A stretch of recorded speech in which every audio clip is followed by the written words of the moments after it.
você vai que tu passa por bactéria na que ela dá suco. Sim, você vai comer bom?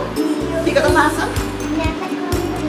Di parte di Crasti, Oral-B sto sumamente contento di portare aqui na YMCA a tarde para uma tarde hobby bonita, onde nós compartilhamos muito uma tarde hobby especial, onde nós team up com o dentista Marial Hokanyu para dar um seminário interativo na Emuchanan, com o foco riba a importância de higiene bucal adequado. Emuchanan assim, a compasqueiro na gente, que com a mestehasi para segurar que não tem boca e gente saudável, bonita, smile.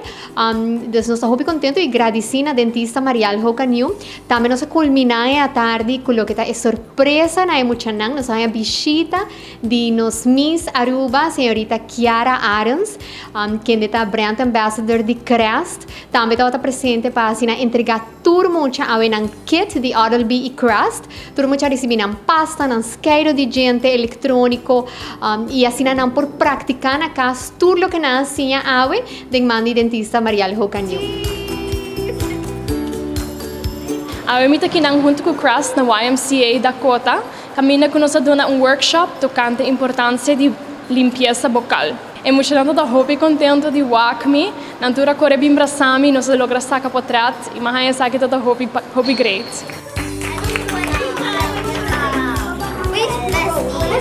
Seminário na maneira essa que tá algo que o Crest e Oral-B aí organizar acaba de passado junto com Marial Hokanyu também para educar e conscientizar a comunidade sobre a importância de ter higiene bucal adequado, de ter regime de higiene oral onde nós queremos gente, nós usa produto adequado também e seguro que lo continua.